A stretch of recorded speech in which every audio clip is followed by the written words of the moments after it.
ये ध्यान सूत्र है, meditation is tossing aside the attachment for body and realising oneself everywhere. ध्यान अपने देह से आसक्ति को परे हटा देना है और स्वयं को सब कहीं जानना है।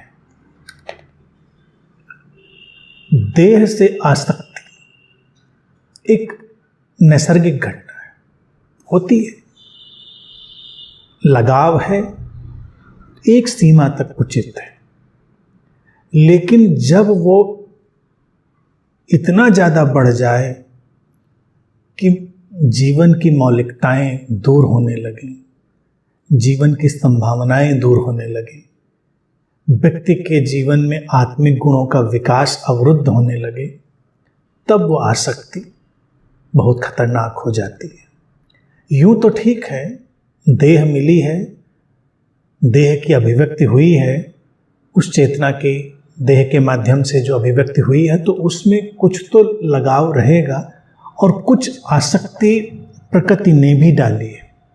क्योंकि अगर उतनी आसक्ति, उतना अटैचमेंट प्रकृति भी न दे तो व्यक्ति फिर ध्यान कैसे रखेगा, ये तमाम व्यवहार कैसे करेगा जो देह के माध्यम से होने होते हैं।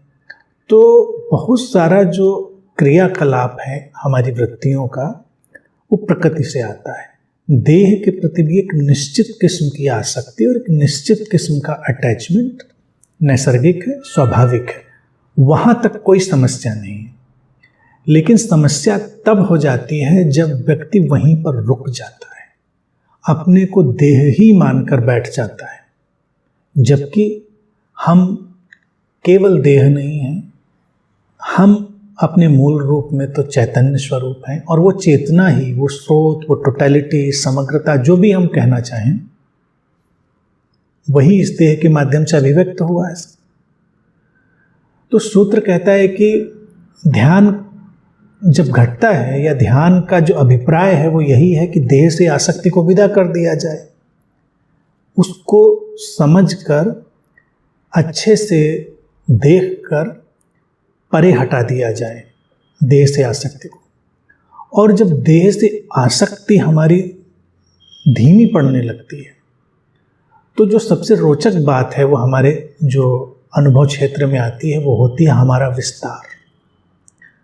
अगर देह से आसक्ति हमारी पूरी तरह हट जाती है, नैसर्गिक आसक्ति को छोड़कर जो मानसिक हमने बनाई है, तो हम अपने को सब कहीं जान पाते हैं, क्योंकि हम सब कहीं हैं। वो चेतना सब कहीं है, सब कहीं परिव्याप्त है, कहीं एक जगह सीमित नहीं है, वो तो एक ही है। उसके बीच में ये अलग अलग देह और मन घटते हैं। हमारा देह और मन भी उस चेतना के माध्यम से उसी के बीच में घटा है। जैसे विराट सागर में बीच में लहरें उठती हैं, सागर तो वही अपने पूरे विस्तार में रहता है, वही संयुक्तता, वो जोड़ सबको कहीं भीतर गहरे धरातल पर जोड़े हुए रहता है। तो व्यक्ति अपने इस सर्वव्यापी स्वरूप को क्यों नहीं महसूस कर पाता है? इसलिए क्योंकि वो अपने शरीर की सीमा में अटक गया है। उसको लगता है इसके आगे तो कुछ नहीं, हम यही हैं, हमारा होना यहीं पर समाप्त है। इसीलिए व्यक्ति के जीवन में मृत्यु की भी एक विचित्र सी पीड़ा है। वो पीड़ा वास्तविक नहीं है, वो पीड़ा मानसिक ज़्यादा है। क्योंकि देह और मन आएंगे और जाएंगे, जैसे सागर में लहरें उठेंगी और गिरेंगी, लेकिन सागर तो वहीं रहता है ना। इसी तरह से जो चेतना का महासागर है, उसमें शरीर मन आते और जाते हैं, लेकिन वो महासागर वहीं रहता है, और वो हमारा मूल होना है। अगर ये बात दिख जाती है तो फिर मृत्यु का दंश, मृत्यु की पीड़ा भी कम हो जाती है। ध्यान का घटनाक्रम जो है वो इसी समझ के साथ धीरे धीरे आगे बढ़ता है, जब व्यक्ति अपनी सीमाओं को जानता है जो शरीर के माध्यम से प्रकट हुई हैं, और उन सीमाओं के प्रति पूरी तरह जागृत हो उठता है। तब उसको दिखता है कि नहीं, इन सीमाओं के परे भी हमारा विस्तार है, एक अनंत जोड़ की तरह, एक लिमिटलेस इंटरकनेक्टेड फ्लो की तरह, एक अंतहीन अंतर संबंधित प्रवाह की तरह। ये अंतर्दर्शन, ये अंतर अनुभूति जो सब कहीं व्यक्ति अपने को जान पाता है, वही ध्यान का गहनतम तल है, गहरे से गहरा तल है।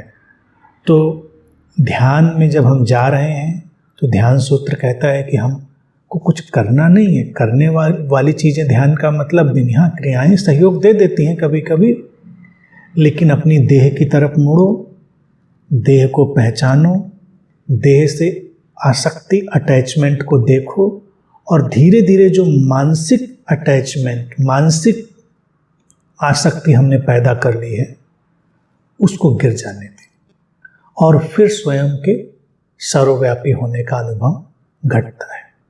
यही मूल ध्यान है।